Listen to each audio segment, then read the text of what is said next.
Hi friends, രാധയുടെയും കൃഷ്ണൻ്റെ നാളത്തെ കഥയിലേക്ക് എല്ലാവർക്കും സ്വാഗതം. നാളത്തെ കഥയിൽ ആദ്യം കാണിക്കുന്നത് മേഘനാഥനും അമ്മയും തമ്മിലുള്ള സംസാരമാണ്. മേഘനാഥനോട് അമ്മ പറയുന്നുണ്ട്, നീ ഇങ്ങനെ ഡ്രിങ്ക്സ് ചെയ്തുകൊണ്ടിരുന്ന് കഴിഞ്ഞാൽ ഒന്നും നടക്കത്തില്ലെന്നുള്ള രീതിയിലൊക്കെ പറയുന്നുണ്ട്.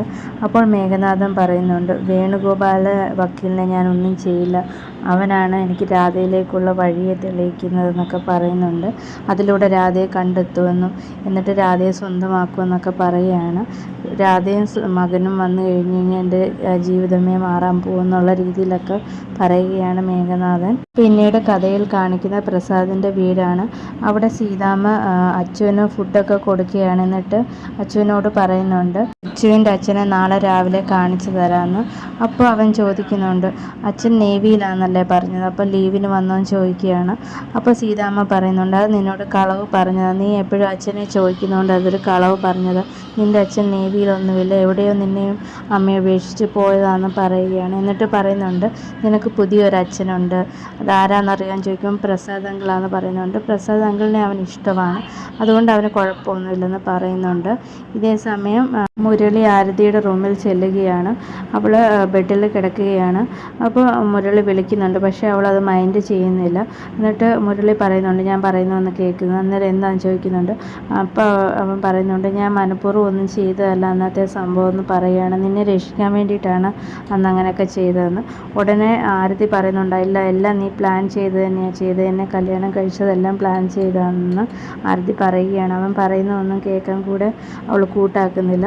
അപ്പോൾ അവൻ പറയുന്നുണ്ട്, ഞാൻ പറയുന്ന ഈ കാര്യം മാത്രം നീ ഒന്ന് കേൾക്കുന്നു, നമുക്ക് എല്ലാവരെയും മുന്നിൽ നമ്മൾ മാതൃകാ ദമ്പതികളെ പോലെ അഭിനയിക്കാമെന്ന് പറയുകയാണ്.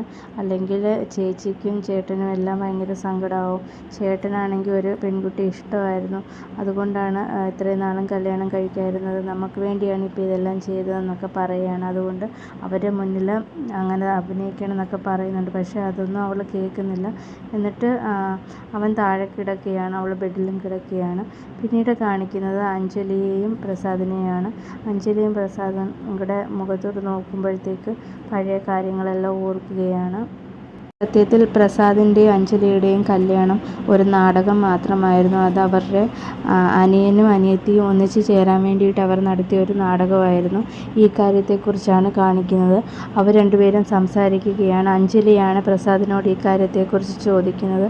അപ്പോൾ പ്രസാദ് പറയുന്നുണ്ട്, എനിക്ക് കല്യാണം കഴിക്കാൻ സാധിക്കില്ല, എനിക്കൊരു പെൺകുട്ടിയോട് ഇഷ്ടമുണ്ട്, അതിനു വേണ്ടിയാണ് ഇത്രയും നാൾ ഞാൻ അച്ഛനോട് കൂടെ ഫൈറ്റ് ചെയ്തതെന്ന് പറയുകയാണ്. അത് കേൾക്കുമ്പോൾ അഞ്ജലി പറയുന്നുണ്ട്, എനിക്കും അങ്ങനെ ഒരു ഇഷ്ടമുണ്ട്, പക്ഷെങ്കിൽ നമ്മൾക്ക് സഹോദരങ്ങൾക്ക് വേണ്ടി ഇത് ചെയ്തേ പറ്റത്തുള്ളൂ എന്നൊക്കെ പറയുകയാണ്. അപ്പം പ്രസാദും അതിന് സമ്മതിക്കുന്നതാണ്. എന്താണ് ചെയ്തതെന്ന് വെച്ച് കഴിഞ്ഞാൽ അവർ രണ്ടുപേരും അമ്പലത്തിൽ പോയിട്ട് താലി കെട്ടിയില്ല, അവൾ തന്നെയാണ്, അഞ്ജലി തന്നെയാണ് താലി കെട്ടിയത്. എന്നിട്ട് അവർ പരസ്പരം മാല അണിയുകയും ചെയ്തില്ല, അവരവർ തന്നെയാണ് മാല ഇട്ടത്. അതേപോലെ തന്നെ പ്രസാദും അഞ്ജലിയും ഡിസൈഡ് ചെയ്യുന്നുണ്ട് എല്ലാവരെയും മുന്നിൽ അവരും മാതൃകാ ദമ്പതികളെ പോലെ അഭിനയിക്കണം എന്നുള്ളത്. അതോടെ ഇന്നത്തെ കഥ തീരുകയാണ്. Thank you.